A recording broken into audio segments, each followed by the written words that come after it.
A metallic crash ripped through the tranquil Sunday morning, a sound so jarring it stopped my heart. An explosion of carbon fiber and steel gave way to a deafening silence as every appliance in my home shut down. Lights blinked out, the coffee maker choked mid-brew, and my office monitors went dark. Outside, my windmill let out a guttural moan, its blades stuttering like a wounded giant. I bolted out the door, barefoot, coffee mug in hand, bracing for a lightning strike or some bizarre accident. Instead, I found something utterly ridiculous, a smoldering drone, its rotors twitching like a dying wasp, embedded in my $30,000 wind turbine blade. Marching up the hill with the swagger of someone who'd just vandalized a wedding cake came Patricia Walton, HOA president, her oversized sun hat tilted and a smirk so smug it could have been patented. She jabbed a finger at the wreckage and sneered, "Maybe now you'll think twice about that monstrosity in our community." I looked at her, then at the shattered blade, then back at her, realizing Patricia was about to learn how expensive her petty crusade would be. Days earlier, life had been peaceful as it gets living near Patricia's HOA dictatorship. I'd just tweaked the firmware on my custom-built windmill, a 35-foot engineering masterpiece with reinforced composite blades and a smart grid powering my home, my EV charger, and the local animal shelter. My property sat just outside Oakwood Meadows jurisdiction, fully permitted with county approvals, environmental clearances, and a state sustainability grant. To Patricia, though, it was a slap in the face, a non-compliant stain on her vision of identical lawns and traditional values, a phrase I doubted applied to wind energy since the days of wooden windmills. She began with nitpicky notices, then stuffed passive-aggressive flyers in my mailbox, claiming the turbine's faint hum disrupted her Tai Chi sessions 2 blocks away. When those failed, she got bolder, flying her drone, the same one now wrecking my blade over my land, calling it an aerial survey. I caught it hovering outside my bedroom window mid-yawn, then tailing my golden retriever, Max, across the yard. When I confronted her, she gave a sugary smile and said, "If you're not hiding anything, you've got nothing to worry about." But that Sunday, her drone went full kamikaze. Security footage caught it all, launching from Patricia's backyard, hovering briefly, then rocketing toward the windmill with surgical precision. No wobble, no error, just a deliberate strike. The blade split with a sound like a rifle shot, the turbine screeching as it shut down to avoid collapse. Smoke curled from the hub, and my solar backup struggled to keep the house running. I didn't shout, didn't call the cops, didn't chuck the drone's carcass at her. I locked eyes with her and said, "You owe me 30 grand. She laughed. "Should have made it drone-proof." I fired back, "Is your Audi deer-proof?" She didn't laugh, doubling down instead. "Your unsafe equipment's on you. Expect an HOA complaint." That evening, a letter from her clipboard-wielding minions appeared, accusing me of violating safety codes, creating an environmental hazard, and absurdly impeding aerial navigation. Aerial navigation? This was a cul-de-sac, not a flight path. Patricia insisted her drone was part of Neighborhood Watch, backed by her 2 loyal board allies. I stayed calm, snapping photos of the wreckage and sending the footage to my lawyer, Lisa. The video was damning, for angles of Patricia grinning wickedly with the controller, saying, "Let's see how he likes this." Lisa called, practically giddy. "This isn't a dispute, it's sabotage." I hoped Patricia might back off, maybe offer to pay for the blade or apologize. Instead, she tripled down, slapping me with notices for visual pollution and a demand to dismantle the windmill within 30 days.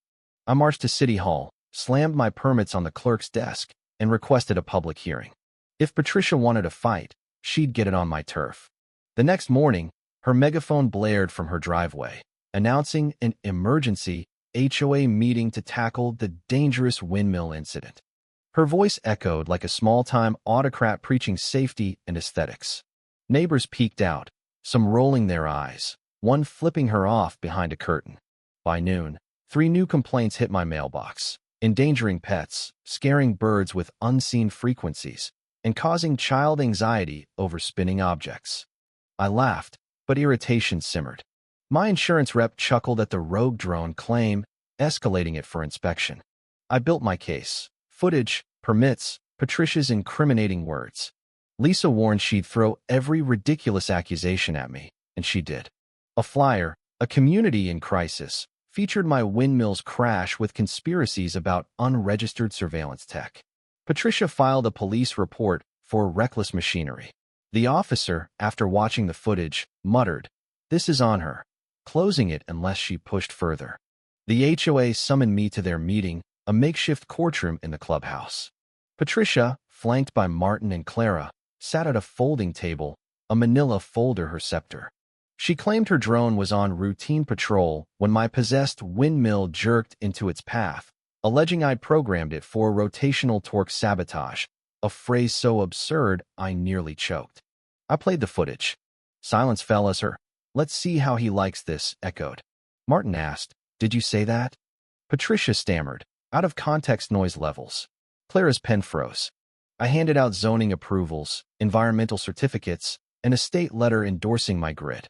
Patricia stared at the floor, fingers drumming, muttering, "This isn't over." It wasn't. Her next flyer announced a windmill zone investigation, sporting her cousin Derek's drone company logo, Aero Secure Airspace Compliance.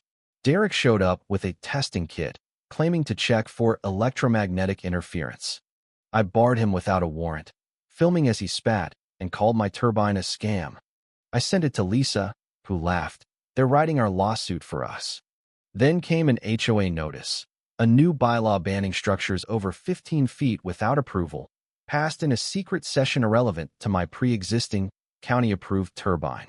City Hall confirmed the HOA's lack of jurisdiction, chuckling at Patricia's attempt to override state energy laws. I called a contact at the State Energy Commission, who sent Inspector Laura. She spent 3 hours verifying permits and outputs, declaring my setup exemplary. Patricia stormed over, ranting about nausea from oscillations. Laura demanded medical proof.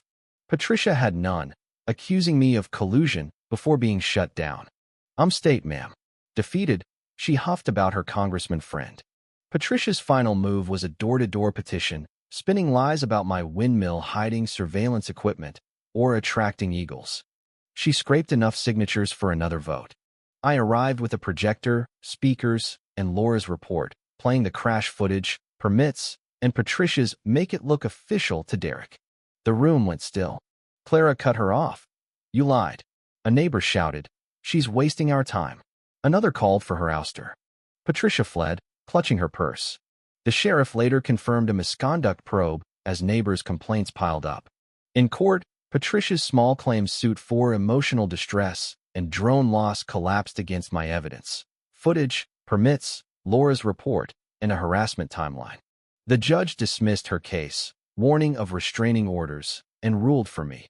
$30,000 for the blade, $5,000 for power losses, $10,000 in punitive damages, and $7,000 in fees. $52,000 total. Patricia froze, Derek slumped, and neighbors clapped as I left.